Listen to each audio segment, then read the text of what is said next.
জয় শ্রী রাধে কৃষ্ণ। শ্রীকৃষ্ণ বার্তা চ্যানেলের পক্ষ থেকে সকল ভক্তকে জানায় ভক্তিপূর্ণ প্রণাম। আমাদের আজকের আলোচনার বিষয় শ্রীমদ্ভাগবত মহাপুরাণ গ্রন্থের প্রথম স্কন্ধের অষ্টাদশ অধ্যায়, রাজা পরীক্ষিতকে শৃঙ্গী মুনির অভিশাপ। রাজা পরীক্ষিতকে শৃঙ্গী মুনি কি জন্য অভিশাপ দিয়েছিলেন?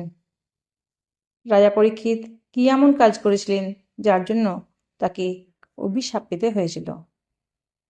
এই বিষয়ে জানতে হলে আমাদের প্রথম থেকে শেষ পর্যন্ত সম্পূর্ণ ভিডিওটি দেখতে হবে এবং প্রতিদিন বাংলায় একটি করে অধ্যায় পাঠ শ্রবণ করার জন্য চ্যানেলটিকে অবশ্যই সাবস্ক্রাইব করে রাখবেন। শুরু করছি আজকের ভাগবত পাঠ। সুত বললেন, অদ্ভুত কর্মা ভগবান শ্রীকৃষ্ণের কৃপায় রাজা পরীক্ষিত অশ্বত্থামার ব্রহ্মাস্ত্র দ্বারা দগ্ধ হয়েও মাতৃগর্ভে বিনষ্ট হননি। ব্রহ্মশাপের ফলে তক্ষক যখন তাকে দংশন করতে এসেছিল তখনও তিনি মৃত্যুর ভয়ে ভীত হননি, কারণ তিনি ভগবান শ্রীকৃষ্ণের চরণে তার চিত্ত সমর্পণ করে রেখেছিলেন। তিনি সর্ববিষয়ে আসক্তি ত্যাগ করে গঙ্গা তীরে বসে ব্যাসনন্দন সুখদেবের উপদেশ মতো ভগবত তত্ত্ব সম্যকরূপে অবগত হয়ে নিজের দেহ ত্যাগ করেছিলেন। শ্রীগোবিন্দের লীলাকথায় যারা সর্বদা অনুরক্ত থেকে সেই কথামৃত পান করতে করতে তার পাদপদ্ম সর্বদাই চিন্তন করেন, মৃত্যুকালেও তাদের কোনো মোহ থাকে না। অভিমন্যু নন্দন মহারাজ পরীক্ষিত যতদিন সম্রাট ছিলেন ততদিন পর্যন্ত কলিযুগ সর্বত্র প্রবেশ করলেও কোনো প্রভাব বিস্তার করতে পারেননি। যেদিন যে মুহূর্তে শ্রীকৃষ্ণ পৃথিবী ত্যাগ করেছেন সেই দিন সেই সময় থেকে পৃথিবীতে অধর্মের মূল কারণ কলি প্রবেশ করেছে। ভ্রমরের মতো সারগ্রাহী সম্রাট পরীক্ষিত কলিকে বিনাশ করেনি, কারণ কলিকালের এক মহৎ গুণ যে সংকল্প মাত্রেই সৎকর্মের ফল লাভ হয়, কিন্তু পাপকর্ম না করলে তা ফলদায়ী হয় না। শুধুমাত্র সংকল্পের দ্বারা পাপকর্ম ফলদায়ী হয় না। এই কলি অবিবেকী লোকের উপরেই বীরত্ব প্রকাশ করে, আর বিবেকী ধীর লোকদের সে ভয় পায়। অবিবেকী মানুষদের বশীভূত করার জন্য সর্বদাই তৎপর থাকে। হে সৌনকাদি ঋষিগণ, ভগবান শ্রীকৃষ্ণের বিভিন্ন ঘটনা সম্বলিত মহারাজ পরীক্ষিতের পরম পবিত্র চরিত কথা বর্ণনা করলাম। আপনারা এই প্রশ্নই করেছিলেন, ভগবান শ্রীকৃষ্ণ কীর্তনযোগ্য বহুবিধ লীলা করেছেন, সেই জন্য তার গুণ ও লীলা সম্বন্ধীয় যে সকল কথা আছে কল্যাণকামী মানুষের সেই সবই শ্রবণ ও কীর্তন করা কর্তব্য। ঋষিগণ বললেন, হে সৌম্যসুত, আপনি দীর্ঘায়ু হন, কারণ আমাদের মতো জীবের কাছে আপনি ভগবান শ্রীকৃষ্ণের অমৃতময়ী মোক্ষপ্রদ নির্মল কীর্তিকাহিনী পরিবেশন করছেন। যজ্ঞ করতে করতে তার ধোঁয়াতে আমাদের শরীর বিবর্ণ হয়ে গেছে, তবুও এই কর্মের ফল পাবো কিনা সন্দেহ। এই সময়ে আপনি তো ভগবান শ্রীকৃষ্ণের পাদপদ্মের সুমধুর মকরন্দ পান করিয়ে আমাদের তৃপ্ত করছেন। ভগবত ভক্তগণের ক্ষণকালের সৎসঙ্গের সঙ্গে স্বর্গ অথবা মোক্ষেরও তুলনা চলে না। জাগতিক বিষয়ের তো কথাই নেই। এমন কোন রসজ্ঞ ব্যক্তি আছে যে মহাপুরুষদের একমাত্র জীবন সর্বস্ব শ্রীকৃষ্ণের লীলাকথায় পরিতৃপ্ত হয়ে যাবে? সর্বপ্রকার প্রাকৃত গুণাতীত ভগবানের অচিন্ত অনন্ত কল্যাণময় গুণরাশির অন্তত শিব বিরিঞ্চি প্রমুখ যোগীগণও খুঁজে পাননি। হে বিদ্বান, আপনি ভগবানকেই আপনার জীবনের ধ্রুবতারা বলে মনে করেন। সুতরাং সৎপুরুষদের একমাত্র আশ্রয় শ্রী ভগবানের উদার ও পরম বিমল চরিত্র আমাদের মতো শ্রদ্ধালু শ্রোতাদের কাছে বিস্তারিতভাবে বর্ণনা করুন। সেই পরম বৈষ্ণব মহামতি পরীক্ষিত সুখদেবের মুখের থেকে যে জ্ঞানের উপদেশ শুনে মোক্ষস্বরূপ শ্রী ভগবানের পাদপদ্ম লাভ করেছিলেন, আপনি অনুগ্রহ করে সেই জ্ঞান এবং পরীক্ষিতের পরম মধুর পবিত্র উপাখ্যানের বর্ণনা করুন, কারণ তার মধ্যে কোনো কিছু গোপন করা হয়নি, আর ভগবৎ প্রেমের অপূর্ব যোগনিষ্ঠার নিরূপণ করা হয়েছে। অবশ্যই তার প্রতিপদে ভগবান শ্রীকৃষ্ণের লীলা কাহিনীর বর্ণনা রয়েছে। ভগবানের প্রিয় ভক্তদের সেই সব প্রসঙ্গ শুনতে বড়ই আনন্দ হয়। সুত বললেন, অহো, বিলম বংশে জন্মেও মহাতাদের সেবা করতে পেরে আমার জীবন সফল করতে পেরেছি। বিলম বংশ অর্থাৎ উচ্চবর্ণের মা এবং তদপেক্ষা নিম্নবর্ণের পিতার সংযোগে উৎপন্ন সন্তানকে বিলমজ বলা হয়। ব্রাহ্মণ কন্যা এবং ক্ষত্রিয় পুরুষের সংযোগে সুত জাতির সৃষ্টি হওয়ায় শাস্ত্রে একে বিলম বলা হয়েছে। কারণ মহাপুরুষদের সঙ্গে সাধারণ আলাপচারিতায়ও নিচকুলে জন্মের দুঃখ শীঘ্রই দূর হয়। যারা মহাপুরুষদের একমাত্র আশ্রয় ভগবানের নাম কীর্তন করেন তাদের যে মনপীড়া থাকবে না সে কথা তো বলাই বাহুল্য। ভগবানের শক্তি অনন্ত, তিনি নিজেও অনন্ত। আসলে তিনি অনন্ত কল্যাণাদি গুণযুক্ত বলেই তাকে অনন্ত বলা হয়। বেদ তাকে অনন্ত বলে প্রতিপাদন করেছেন। ভগবানের গুণের সমকক্ষ যখন কেউ হতে পারে না, তখন তার থেকে বড় কেউ কি করে হতে পারে? তার গুণের বৈশিষ্ট্য বোঝাবার জন্য এই বললেই যথেষ্ট হয় যে লক্ষ্মীদেবী চরণসেবা প্রার্থী ব্রহ্মাদি দেবগণকে পরিহার করে চলেন। সেই লক্ষ্মীদেবীও ভগবান না চাওয়া সত্ত্বেও উপযাচক রূপে তার চরণ রেণু সেবা করে থাকেন। ভগবানের শ্রীচরণ প্রক্ষালনের জন্য ব্রহ্মা যে জল সমর্পণ করেছিলেন সেই জলই তার পাদনখ থেকে নিঃসৃত হয়ে গঙ্গা বাড়ি রূপে প্রবাহিত হচ্ছে।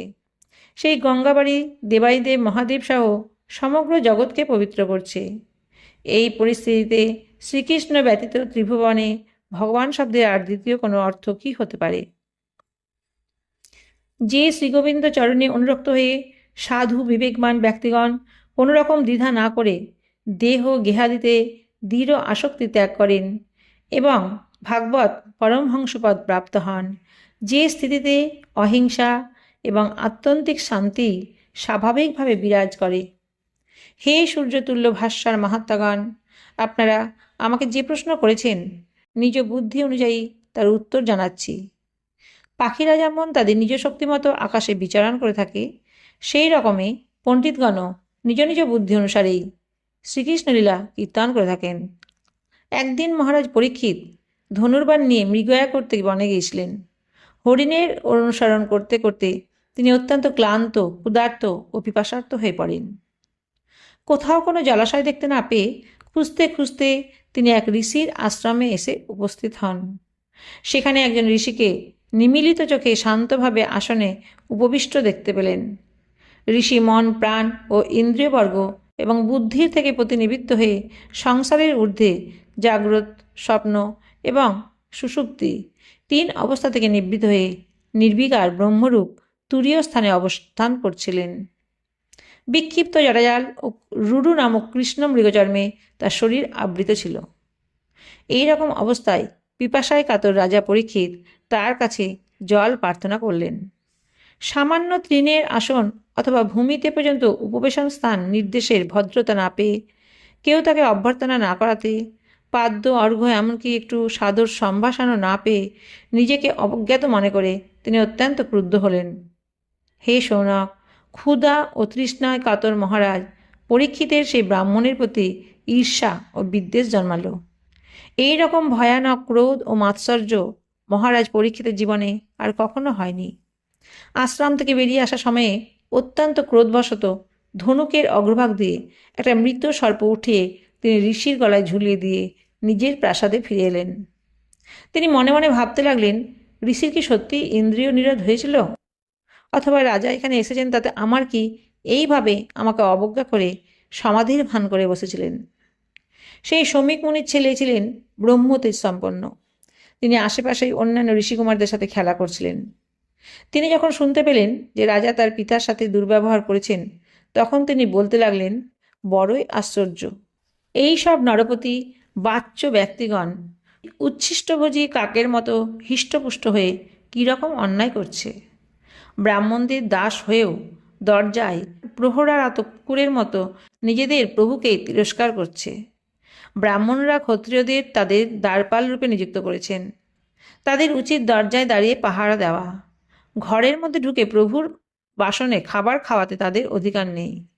সুতরাং কুপথগামীদের শাসক ভগবান শ্রীকৃষ্ণ পরমধামে গমন করার পর এই ধর্ম মর্যাদা লঙ্ঘনকারীকে আমি আজ শাস্তি দেব।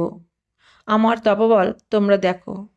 নিজের বন্ধুদের এই কথা বলে ক্রোধে রক্তচক্ষু সেই ঋষি বালক কৌশিকী নদীর জলে আচমন করে তার বজ্রতুল্য অভিশাপ বাক্য উচ্চারণ করলেন।